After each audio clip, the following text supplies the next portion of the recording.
फिर मुझे बालाजी का शो मिला, मेन लीड, स्टार प्लस का शो।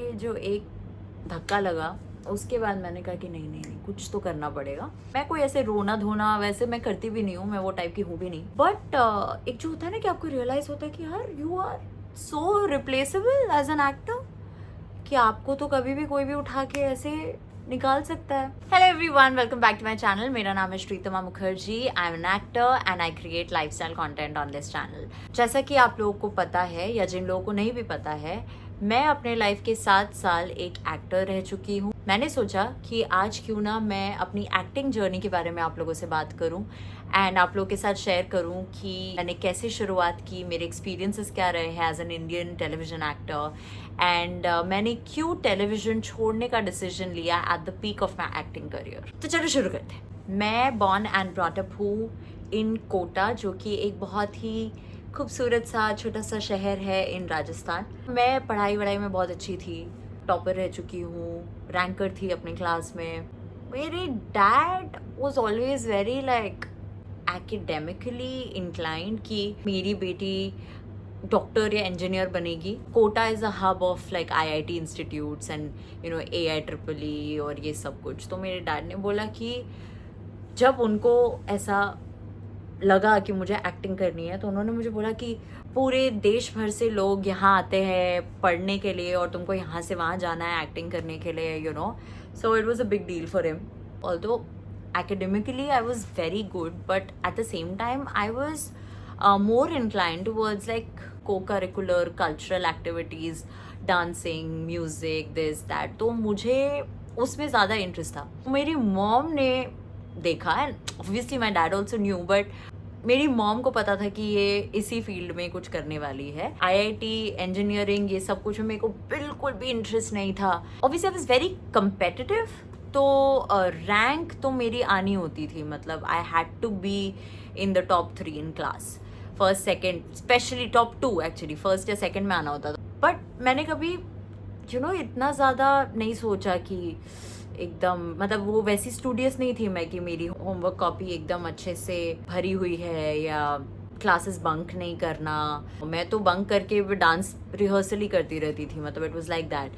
बट हाँ, एग्ज़ाम के टाइम पे मैं ज़रूर पढ़ती थी और मेरे मार्क्स आ जाते थे, मैं रैंक ले आती थी।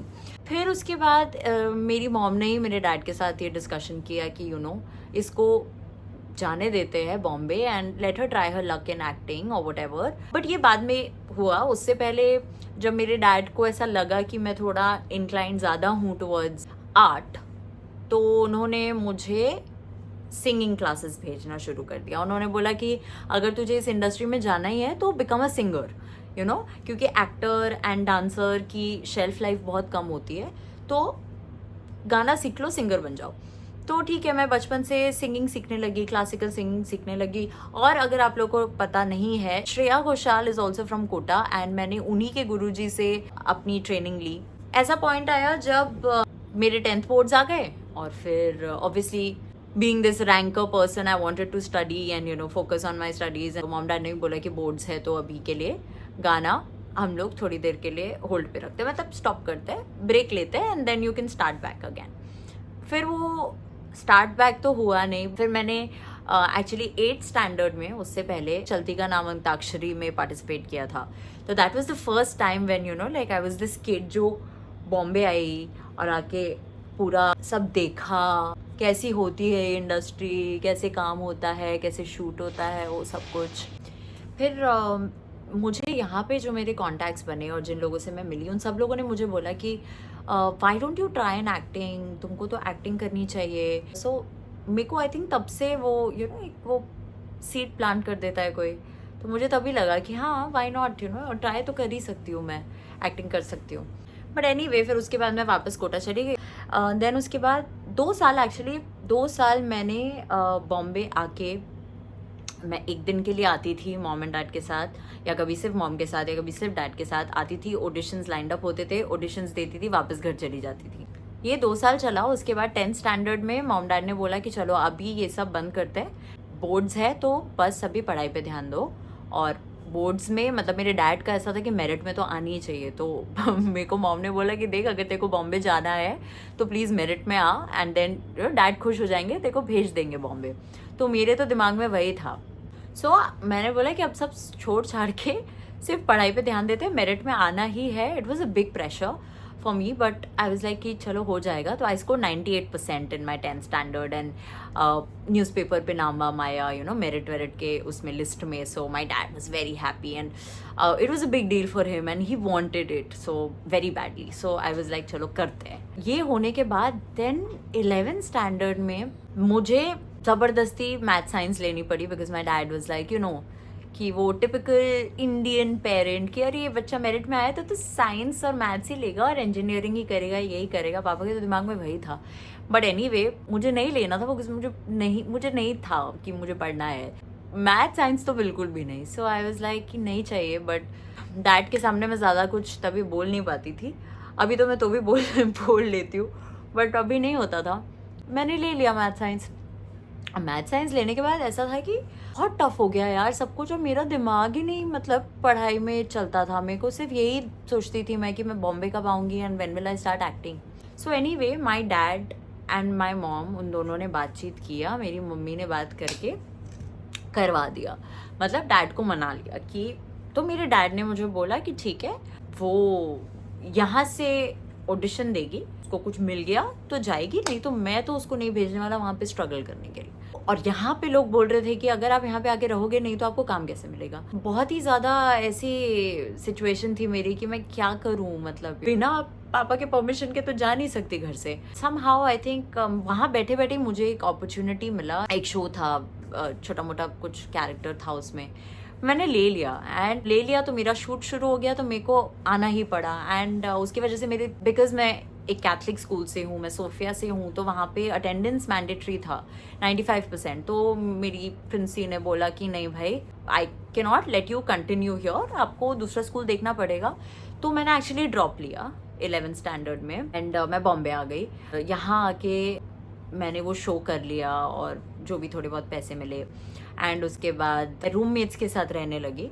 कुछ 1-1.5 साल एक साल आई थिंक रूममेट्स के साथ रहने के बाद, 2-3-4 रूममेट्स चेंज करने के बाद मैंने फाइनली एक स्टूडियो अपार्टमेंट ले लिया अपने लिए। तभी कुछ 8,000 उसका रेंट था इन मलाड, और उसके बाद मैं वहाँ रहने लगी। मैंने कहा 8,000 तो मैं अफोर्ड कर सकती हूँ, बिकॉज ऐसे मैं छोटा मोटा कर रही थी, कुछ ना कुछ चल रहा था। तो फिर उसके बाद मुझे मेरा फाइनल बिग ब्रेक मिला वहीं पे, in that flat. Okay, it was called देखा एक ख्वाब ऑन सोनी। फिर उसके बाद मैं एक के बाद एक शोज़ करने लगी। फिर मैं I moved into a bigger apartment, मैंने एक 2 BHK रेंट पे ले लिया। फिर उसके बाद मैं वहाँ कुछ 4-5 साल रही। देन उसके बाद मैंने 2 गाड़ी भी खरीदी थी, पहले एक छोटी सी गाड़ी ली, फिर बड़ी गाड़ी ले ली, सब हुआ ठीक है। फिर मुझे बालाजी का शो मिला, मेन लीड, स्टार प्लस का show, you know, that was again a very big opportunity, big break for me. फिर ये सब होने के बाद एक इंसिडेंट हुआ, ठीक है। मैं जब वो बालाजी का शो कर रही थी, मुझे उस शो से रिप्लेस कर दिया, और जब रिप्लेस किया कोई मेरी गलती उसमें थी भी नहीं, कुछ भी नहीं था, अच्छा शो जा रहा था, people were loving me, show का TRP वगैरह सब अच्छा था, बट रिप्लेसमेंट हो गया XYZ रीज़न की वजह से। बट टॉपिक ये है जो मैं बात करना चाहती हूँ कि वो जो रिप्लेसमेंट के बाद जो मुझे एक शॉक लगा, क्योंकि मैंने कहा कि यार ये मतलब मैं कोई ऐसे रोना धोना वैसे मैं करती भी नहीं हूँ, मैं वो टाइप की हूँ भी नहीं। बट एक जो होता है ना कि आपको रियलाइज़ होता है कि यार you are so replaceable as an actor, कि आपको तो कभी भी कोई भी उठा के ऐसे निकाल सकता है। तो गारंटी क्या है, गारंटी तो वैसे भी इस इंडस्ट्री में है नहीं, लाइफ में ही नहीं है। बट स्टिल मैंने बोला कि यार मुझे अपने ऑप्शंस और एक्सप्लोर करनी पड़ेंगे, क्योंकि ये तो मतलब दिस इज़ बहुत स्कैरी सिचुएशन है। एंड एज एन एक्टर आप लोगों का कोई सेव ही नहीं होता आधी से ज़्यादा चीज़ों में। उसके बाद भी मैंने 1-2 शोज़ किए, but back of my mind ना यही चल रहा था कि मैं ये साइकिल में से कैसे निकलूँ, क्योंकि television honestly page you very well, आपको बहुत अच्छा पैसा मिलता है, आपकी लाइफ सॉर्ट रहती है बॉम्बे में तो, लेकिन क्रिएटिव सेटिस्फैक्शन नहीं था। स्पेशली ये जब रिप्लेसमेंट वाली चीज़ हुई तो मुझे लगा कि यार इसमें तो कोई मतलब there is no guarantee whatsoever. कब तक आप वही शो पे शो करते जाओगे, और आपको क्रिएटिव सेटिस्फैक्शन भी चाहिए। मुझे फिल्म ही करनी थी, मुझे मतलब दूसरा काम भी करना था। OTT तब तक था नहीं, बट इवेंचुअली मुझे आज OTT भी करना है। तो मैं अगर टीवी में फंसी रहती थी तो मैं टीवी में ही फंसी रहती थी, बिकॉज क्या होता है कि आपकी चर्निंग चलती रहती है और बॉम्बे में रहने के लिए बहुत ईजी हो जाता है। You don't have to depend on anybody, on your parents, on anybody else. लेकिन वो फिर आप एक रट में फंस जाते हो। एंड मैं बहुत टाइम से सोच रही थी कि मेरे को how do I get out of this, because मैं तो फिल्म्स और वो सब अपॉर्चुनिटीज़ भी देख रही थी। ये जो एक धक्का लगा, उसके बाद मैंने कहा कि नहीं कुछ तो करना पड़ेगा। तो फिर मैंने अपना बिजनेस शुरू किया, द ग्रीन मेवन। अगर आप लोगों को पता है तो मेरा एक ब्यूटी लाइफस्टाइल प्लेटफॉर्म था। उसके बाद मैंने इवेंचुअली एक ब्यूटी ब्रांड भी लॉन्च किया था।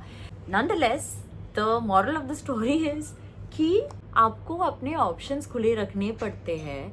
तो मैं आज ये वीडियो सिर्फ इसलिए बना रही हूँ क्योंकि एक तो जो लोग मुझे नहीं जानते हैं, आप लोग को एक बैकग्राउंड मिलेगा मेरा कि मैं where I am coming from. हम एक दूसरे को और बेटर जान सकेंगे। And secondly a lot of people जिनको पता है, जो मेरे फ्रेंड्स हैं या generally people who know me, follow me, they asked me कि आप ना अपने एक्टिंग जर्नी के बारे में बात करो। बहुत सारे ऐसे लोग होते हैं जिनको एक्टिंग करना है, जिन्हें बॉम्बे आना है एक्टिंग करने के लिए। उनको पता नहीं होता है कि कैसे शुरुआत करे, क्या करे, किन से मिले, किस तरीके से अपनी जर्नी की शुरुआत करे। उन लोगों को भी शायद थोड़ा बहुत हेल्प हो जाएगा। जस्ट एक पर्सपेक्टिव लाइफ में मिलता है। मैंने भी आई स्टार्टेड फ्रॉम ज़ीरो, कोई बैकग्राउंड नहीं था एक्टिंग इंडस्ट्री में, कोई गॉडफादर नहीं था, कोई कुछ नहीं था।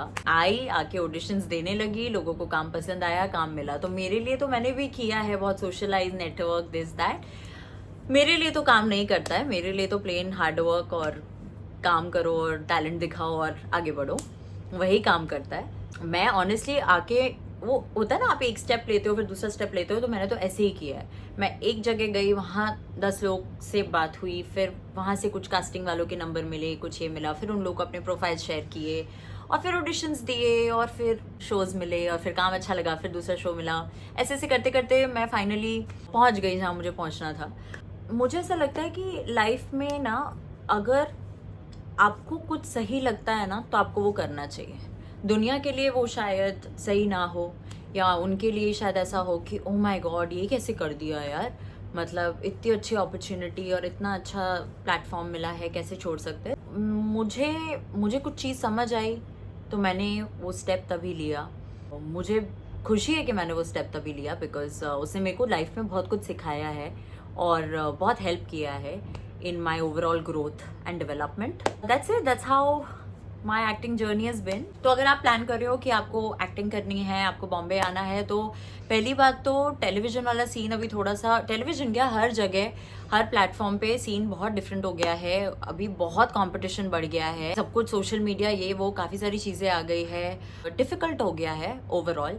बट आप कर सकते हो, कोई भी कुछ भी कर सकता है। आपको पेशेंस चाहिए, आपको रेजिलियंस चाहिए, आपका टाइमिंग सही होना चाहिए और आपको लक फेवर करना चाहिए। ये सब बहुत धकियानुसी बातें, धकियानुसी बोलते हैं ना, हाँ जो भी है, मतलब है ना, बहुत ऐसी बातें लगती है कि अरे हाँ ये क्या ज्ञान दे रही, क्लीशे बातें हैं, लेकिन ये ट्रू है भाई, यही है, यही चलता है। अगर आपको आना है डेफिनेटली आइए, बट आप टाइम लेके आओ। ये मत सोचो कि आप आ जाओगे कल कुछ हो जाएगा, ऐसा नहीं होता, टाइम लगता है। फैमिली का सपोर्ट है तो बहुत बहुत इंपॉर्टेंट है वो, वरना बॉम्बे में तो, और स्पेशली जब से मैं आई हूँ तब से लेके अब तक, मतलब प्राइजेस तो ऐसे सोर हुए हैं कि बहुत डिफिकल्ट हो गया अभी बॉम्बे में अकेले सर्वाइव करना। आइए, ज़रूर आइए, अपना लक आजमाइए, लेकिन ये सब कुछ प्रैक्टिकल चीज़ें दिमाग में लेके फिर ही आइए। मुझे कमेंट में बताओ कि नेक्स्ट आपको वीडियो क्या देखना है, मुझे किस बारे में बात करनी चाहिए, मैं वो वीडियो आप लोगों के लिए बनाऊंगी। Okay, thank you for watching, lots of love, see you soon.